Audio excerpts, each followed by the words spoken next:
Entonces, a partir de hoy y en los próximos días, junto a las autoridades de la CIP, representantes de organizaciones de prensa regional y ante el público presente, vamos a realizar una revisión del estado de la libertad de prensa en las Américas durante el último semestre, con informes por países, una serie de resoluciones y conclusiones que serán aprobadas al término de nuestra reunión el viernes 19 de abril por la tarde. Tras una breve introducción, el presidente de la CIP, Roberto Roch, y el presidente de la Comisión de Libertad de Prensa e Información de la CIP, Carlos Jornet, dejarán oficialmente inaugurada la reunión de medio año. Roberto hará referencia al trabajo de la CIP sobre periodistas y medios en el exilio, junto a Juan Lorenzo Holma, el director del diario La Prensa de Nicaragua y presidente de la Subcomisión de Periodismo en el Exilio de la CIP. Y luego Roberto también se referirá al programa Redacciones Más Seguras, que es un proyecto de la CIP junto a Google News Initiatives. Después revisaremos lo que hemos descubierto en unas misiones que hicimos a comienzos de este año a Guatemala y Ecuador, y debido a la grave situación que atraviesa Haití, con el impacto que ha tenido esta situación en el trabajo de la prensa, Javier Valdivia, vicepresidente regional para Haití, nos dará una perspectiva importante sobre los desafíos que enfrenta la prensa en ese país. Después del mediodía nos vamos a meter de lleno en 3 mesas temáticas, donde representantes regionales, autoridades de la CIP y representantes de organizaciones nacionales discutirán temas muy importantes como los procesos electorales, la desinformación y la violencia, la cobertura del crimen organizado y la corrupción, y la estigmatización y el acoso judicial contra periodistas y medios. Y es importante destacar que estas 3 mesas, que serán moderadas por Carlos Jornet, reúne un nivel de experiencia y capacidad en el análisis de estos temas que pocas veces se puedan reunir en una misma conferencia. Así que sé que tenemos un día con una jornada muy compacta e intensa, pero estos temas son de gran relevancia y tenemos realmente paneles de lujo para poder analizarlo y comprender el problema en toda su dimensión. Por último, antes de cederle la palabra al presidente Roch, recordarles que hay traducción simultánea al inglés y al español para que todos puedan participar. Van al Zoom donde dice más y ahí pueden o escuchar el audio original o la interpretación, traducción al inglés y al español. También es importante destacar que estamos transmitiendo a partir de ahora en el canal de YouTube de la CIP, que quedará grabado para aquellos que no han podido participar y puedan verlo más tarde. Muchísimas gracias a todos por acompañarnos en el día de hoy, en los próximos días, con discusiones relevantes, hoy sobre la libertad de prensa, mañana sobre el tema de la actualización de Salta y el viernes también, y allí se aprobarán los informes finales. Muchas gracias nuevamente, Roberto, presidente de la CIP. Adelante, Roberto Roch.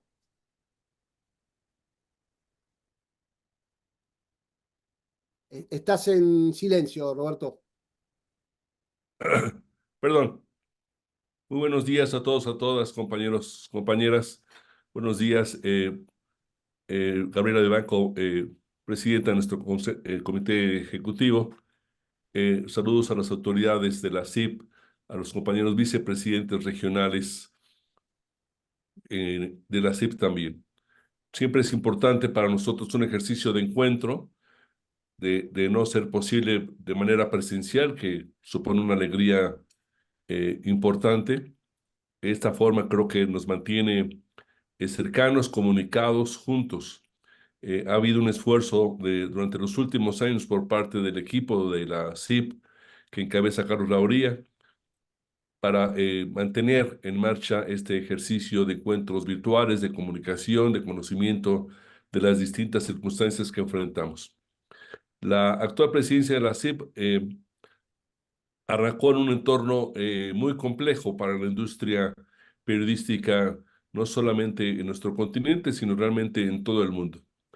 Acaban de terminar dos seminarios importantes sobre este tema, uno en Panamá, que organizó la UANIFRA, y uno en Austin, Texas, el seminario ISOC, y lo que transmiten estos espacios de reflexión, de discusión, de conocimiento de mejores prácticas, es un velado pesimismo sobre los desafíos que enfrenta la industria en muchos sentidos, pero también la detección y presentación de los esfuerzos, de las iniciativas, de los proyectos que se abren paso en un entorno muy complejo.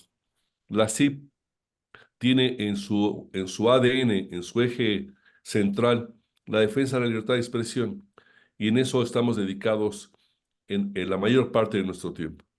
También quiere acercarse a procurar, a presentar propuestas, a abrir espacios de acompañamiento para nuestros medios en materia de sostenibilidad y otros proyectos. Hemos hecho una alianza, un proceso de acercamiento muy importante a través de la Comisión de Asociaciones en la que participan Daniel Desein y Werner Sisman, y hemos hermanado el esfuerzo conjunto de la CIP con estas asociaciones en busca de desarrollar iniciativas de mayor impacto y de mayor profundidad. Necesitamos en este momento una CIP más unida, con mayores alianzas y entendiendo que representamos un espacio que tiene depositada la confianza de muchos medios en el continente para dar batallas importantes. A veces batallas que, como nuestras posturas frente a las grandes plataformas tecnológicas, no se pueden dar a nivel nacional, mucho menos a nivel individual, de medio por medio. En estas semanas seguiremos hablando sobre distintos temas en los siguientes minutos con la participación de otros compañeros, pero en estos meses, a partir de noviembre, hemos tratado de tener un activismo especial en materia de misiones. Estuvimos en Guatemala, estuvimos en Ecuador con los respectivos presidentes, con un apoyo fundamental por parte de los vicepresidentes regionales que hicieron posible estos encuentros. También estuvimos en Colombia en un evento muy simbólico para la historia de la CIP. Hace 30 años fue asesinado por parte del crimen organizado, por parte de Pablo Gaviria, Pablo Escobar, eh, el periodista Guillermo Cano, del Espectador de Colombia.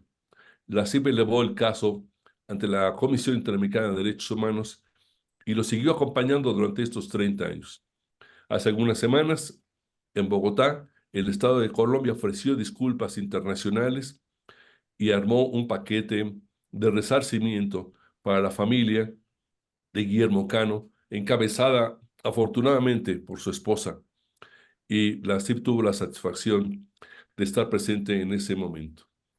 En el esfuerzo que venimos haciendo en materia de empujar la firma de la Declaración de Chapultepec, la Declaración de Salta, está, sin embargo, una de las preocupaciones centrales de la CIP, que son las agresiones reiteradas y crecientes en contra de medios de comunicación y periodistas en el conjunto de nuestro continente, muy especialmente en América Latina.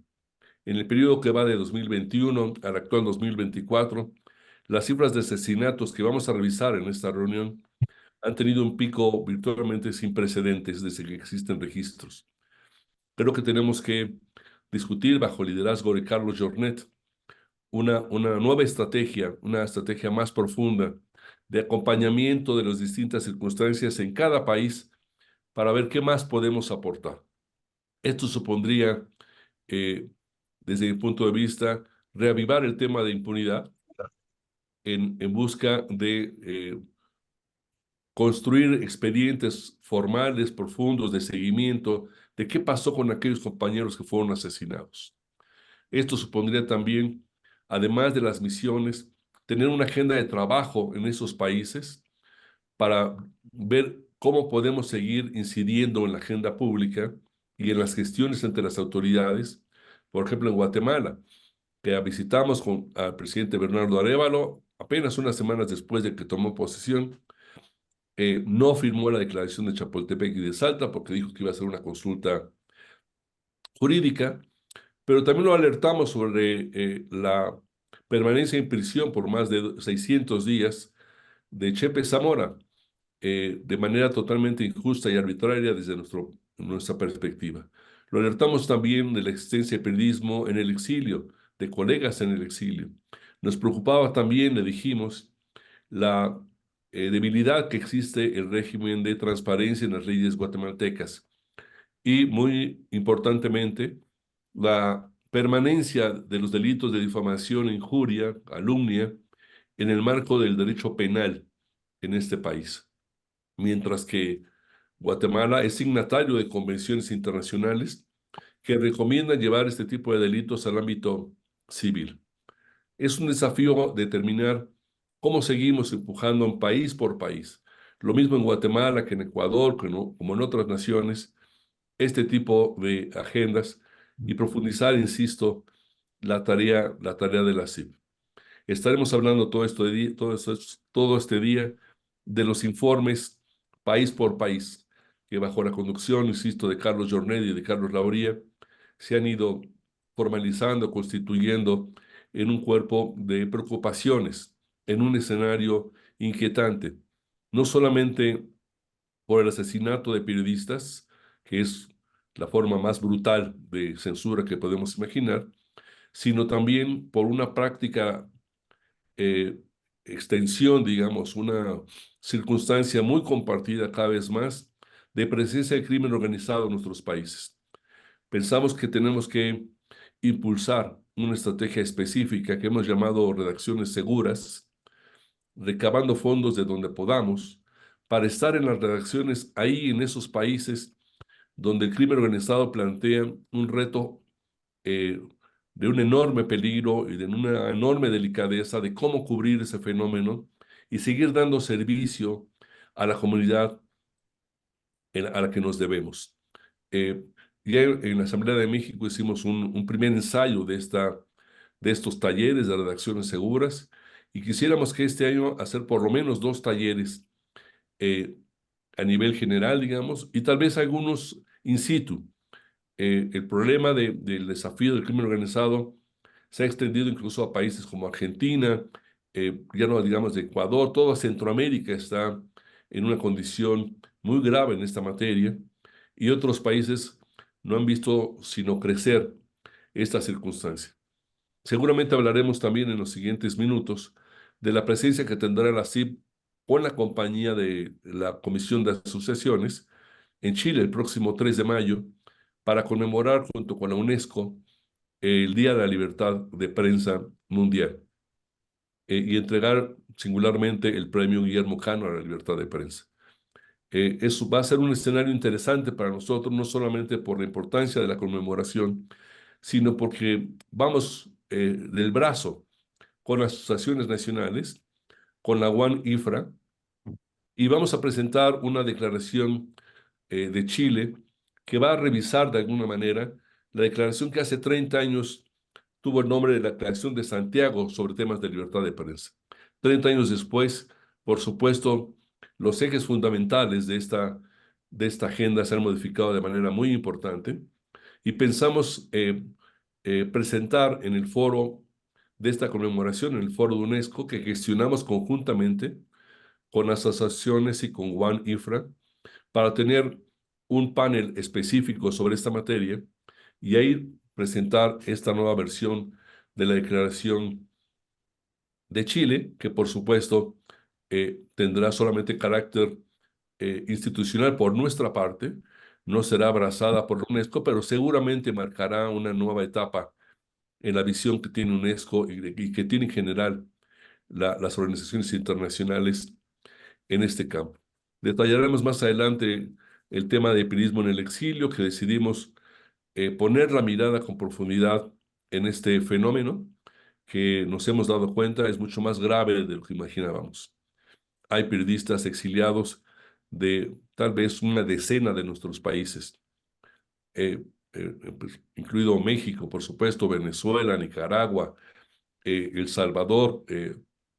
Tenemos casos múltiples, desde luego Cuba, y tenemos que tener un aterrizaje en esta materia. Hubo una reunión muy importante en semanas pasadas en San José, Costa Rica, albergada por la Corte Interamericana de Derechos Humanos, para discutir este fenómeno con especialistas de distinto rango, con la presidenta de la propia Corte, y pensamos que es una línea de trabajo indispensable.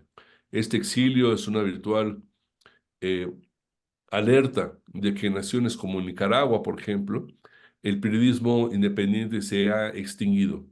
Todo su periodismo independiente está fuera de sus fronteras, ya sea en la propia Costa Rica, en México, etcétera. Casi cada día conocemos la experiencia de una organización de periodistas cubanos, venezolanos, que están haciendo su trabajo y haciendo su esfuerzo para seguir cumpliendo con la comunidad a la que sirven. Es en sí mismo un desafío muy importante. Tendremos una mesa en particular eh, para destacar el esfuerzo que está tratando de hacer la CIP en materia de sostenibilidad de los medios de comunicación y lo que estamos acordando con Google en el acompañamiento de distintos laboratorios de monetización y otras iniciativas.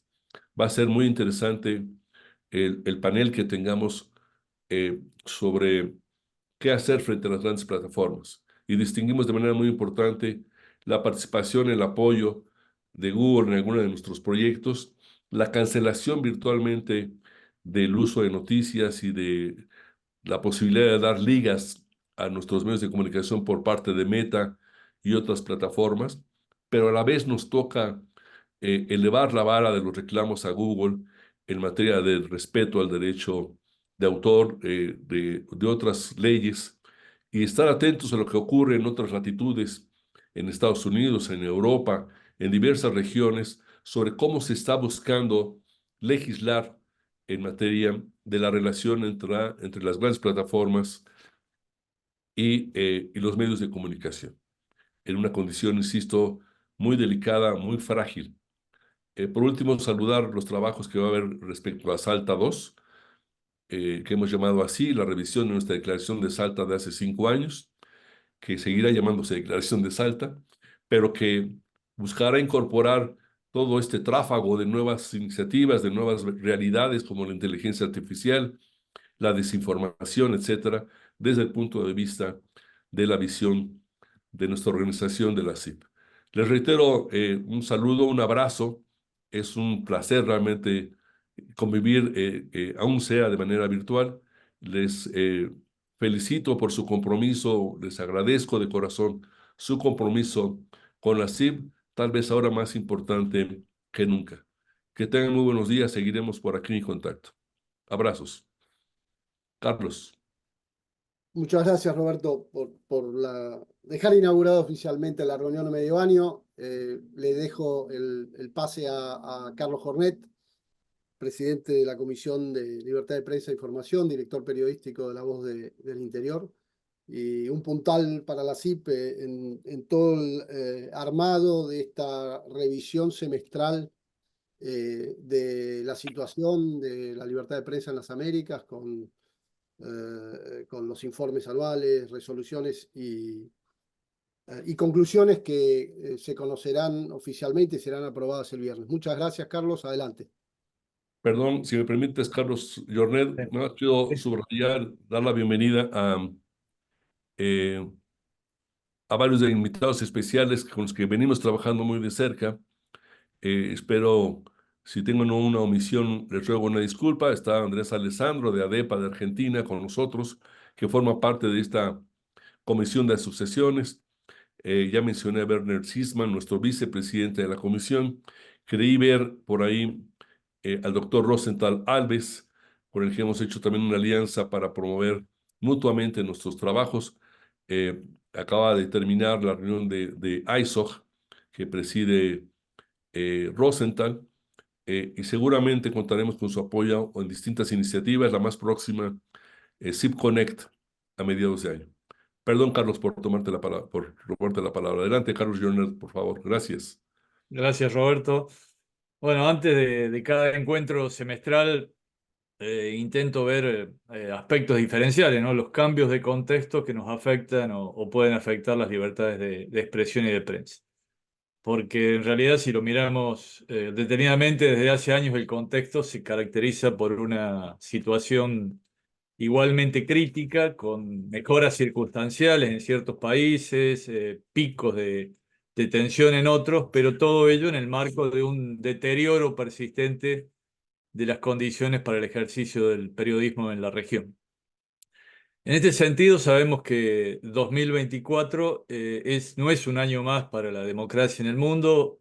Más de 4.000 millones de personas, más del 50% de la población total del planeta fueron convocadas a votar en 50 países, algunos de ellos los más poblados del mundo. De ese total, algo menos del 10% viven en las Américas, pero representan el 38% de los habitantes del continente, porque renuevan autoridades dos de los países más poblados junto a otros cuatro más pequeños. Y la cifra se acerca también al 50% si sumamos las naciones donde se votó a fines de 2023, que fueron tres más en todo el continente. Es decir, que en las Américas estamos viviendo un periodo electoral igualmente intenso. Ahora bien, podemos preguntarnos, ¿puede esta buena noticia, como es siempre la convocatoria a las urnas, tener un impacto negativo en el ejercicio del periodismo y la labor de los medios? Bueno, nos animamos a presagiar que tampoco va a ser un año más para las libertades de expresión y de prensa, y que los riesgos sobre ambas son crecientes. ¿Por qué? Porque además de los procesos electorales en marcha, en algunos países de la región se están produciendo giros políticos significativos, aún con resultados inciertos. Desde nuestra asamblea de noviembre último en México, recordarán que asumieron nuevos presidentes en Ecuador, en Argentina, en Guatemala, en procesos cargados de tensiones en cada caso. Este año se abrió con las elecciones en El Salvador, donde el presidente Nayib Bukele demostró cuán dispuesto está a manipular la institucionalidad y a perseguir a opositores para extender su permanencia en el poder. El superciclo electoral va a continuar en mayo, cuando se abran las urnas en Panamá. En junio va a ser el turno de México, con la particularidad de que, según todas las encuestas, por primera vez habrá una presidenta mujer. En julio van a votar los dominicanos. Entre octubre y noviembre se van a realizar las dos vueltas electorales en Uruguay. Y el primer martes de noviembre los estadounidenses resolverán si optan por la continuidad con Joe Biden o si vuelven a darle el poder a Donald Trump, pese al inédito atropello al Congreso que este alentó el 6 de enero de 2021, y donde la prensa también fue una de las víctimas. También para julio fueron convocados a votar los venezolanos en una parodia electoral que solo busca validar al totalmente ilegítimo régimen de Nicolás Maduro. Y para que no haya posibilidad alguna de sorpresas, quien ya puede ser catalogado indubitablemente como dictador, proscribió a todos los opositores con posibilidades de triunfo. Es decir, un año electoral debería ser especialmente propicio para el trabajo periodístico, para que no solo la dirigencia política y social, sino la ciudadanía toda pudiera expresarse en libertad, para que floreciera el debate de ideas, para que se profundizara el libre acceso a la información pública. Todos estos elementos claves para decidir el futuro de un país, de un estado, de un municipio. Lamentablemente, en este contexto, la prensa suele ser la primera víctima de la intolerancia y del avasallamiento, institucional, con el que muchos dirigentes de la región, de izquierda o de derecha, cimentan el camino para arribar al poder o para consolidarse en él. Y es por ello que las libertades de expresión y de prensa viven un deterioro persistente, extendido, como decíamos, con situaciones extremas y otras menos graves, pero que igualmente hablan de un desprecio por quien piensa diferente, por quien se atreve a expresar una voz discordante. Las estigmatizaciones, el uso de redes sociales para desprestigiar a quienes investigan, a gobiernos o poderes económicos, se acentúan al calor de las contiendas electorales, y esto potencia las agresiones y amenazas, como vamos a ver que ocurre en una veintena de países cuando veamos y discutamos los distintos informes regionales. El crimen organizado, en muchos casos con la complicidad o la mirada displicente de poderes políticos y económicos o de las fuerzas de seguridad, continúa asimismo asesinando comunicadores. Así ocurrió en el último semestre con 2 colegas en Guatemala, otros 2 en Honduras y 1 en Colombia, Haití y México respectivamente. O también amenazan y realizan ataques para amedrentar y silenciar, como en Argentina y Ecuador. Y estos hechos suelen quedar en la impunidad. Una impunidad que desde la CIP nos negamos a aceptar. Por eso hemos lanzado la campaña Voces que Reclaman Justicia, impulsada por la titular de nuestra subcomisión de impunidad, Andrea Miranda, a quien desde ya agradezco todo el esfuerzo que está realizando. Y también, como bien decía nuestro presidente, el proyecto Redacciones Más Seguras, que venimos realizando con el apoyo de Google, centrado inicialmente en los países más críticos de la región en esta materia, ¿no? El bloqueo de medios, por otra parte, sigue siendo práctica recurrente en Cuba y Venezuela. Maniobras de espionaje o vigilancia ilegal son denunciadas en Nicaragua, en Perú. Se han registrado secuestros de periodistas en Haití y en México. Otros fueron desterrados de Nicaragua o debieron exiliarse desde Ecuador y Paraguay, entre tantos colegas que tuvieron que abandonar sus países por la intolerancia, la persecución política, la irracionalidad de los autócratas. Asimismo, continuamos lamentando que contra todos los estándares internacionales, como también recordaba recién Roberto, se siga encarcelando a colegas por el delito de informar o de investigar. Esto ocurre con José Rubén Zamora, quien ya supera los 600 días en prisión en una cárcel guatemalteca, donde pudimos visitarlo y ver las malas condiciones donde estaba alojado, mientras en Cuba se cuentan al menos 3 periodistas tras las rejas en este periodo. Sin llegar a la violencia o la persecución física o la privación de libertad, registramos casos de acoso y abusos en Brasil, especialmente contra mujeres, en Cuba, en El Salvador, con troles, con bullies, con haters, actuando en redes con la complicidad gubernamental, y en Nicaragua, donde acciones similares son acompañadas de confiscaciones y negación de documentos de identidad, ¿no? Y si hablamos de acoso, crece la tendencia a iniciar millonarias demandas, los llamados SLAP o pleitos estratégicos contra la participación pública, para neutralizar a periodistas y medios en países como Brasil, Costa Rica, México, Panamá, Paraguay, Uruguay, Venezuela. Las restricciones al acceso a información pública se han acentuado en Bolivia, en El Salvador, en Estados Unidos, en Nicaragua, en Paraguay, en Puerto Rico, en Venezuela.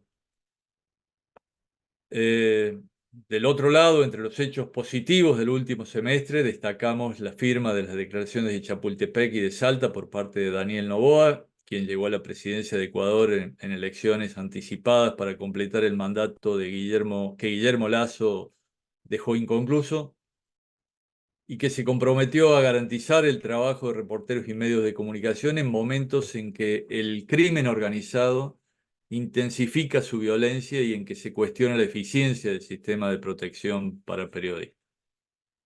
El nuevo presidente de Guatemala, Bernardo Arévalo, analiza su adhesión a ambos documentos, como decía recién nuestro presidente, tras una positiva reunión que mantuvo con autoridades de la CIP, que lo visitaron luego de que reemplazara a Alejandro Giammattei en la presidencia de Guatemala, lo que abrió un periodo, digamos, de mayor apertura y respeto en las relaciones con la prensa, ¿no?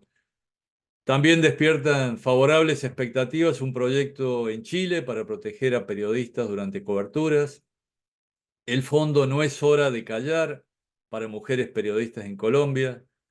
La decisión de la Sala Constitucional de Costa Rica de acoger un recurso contra el ministro de Comunicación por no entregar información pública.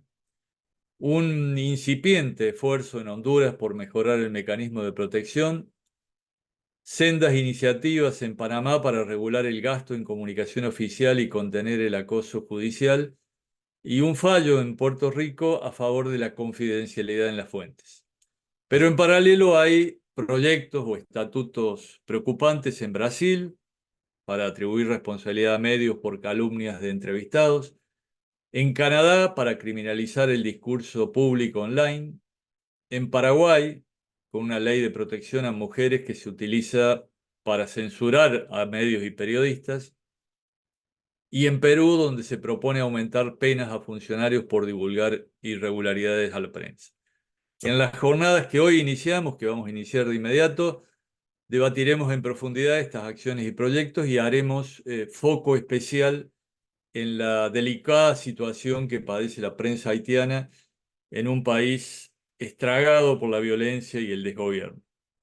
Y vamos a analizar en paneles y mesas temáticas la difícil realidad del periodismo en el exilio, la violencia y la desinformación en contextos electorales, la cobertura del crimen organizado y la corrupción, y los casos de estigmatización, conflictos políticos y acoso judicial. Frente a posturas autoritarias de quienes acusan a medios y reporteros de ser enemigos del pueblo, vamos a buscar coordinar medidas que multipliquen los impulsos favorables a la libre expresión y que neutralicen aquellas políticas que intentan censurar, perseguir, acallar la acción del periodismo. La democracia no se debilita por la acción de la prensa, como sostienen dirigentes autoritarios de un extremo al otro del continente. Todo lo contrario, el discurso de quienes dicen privilegiar la comunicación directa con la sociedad en realidad suele ocultar otro propósito, que es enturbiar el debate ciudadano, potenciar la confrontación a través de bots, de granjas, de troles, en una lógica amigo-enemigo que termina minando el debate social y demoliendo la institucionalidad. El camino no es con menos periodismo, sino con más y mejor periodismo, con medios sustentables, con acciones de los estados para garantizar la seguridad de quienes informan a la sociedad. Por todo eso, vamos a seguir luchando desde la CIP. Muchas gracias. Muchas gracias, Carlos. Has hecho un panorama realmente muy completo, una situación que evidentemente nos tiene muy preocupados en la CIP, que además habla a las claras de cuáles son los desafíos y hacia dónde hay que poner el acento, ¿no? Así que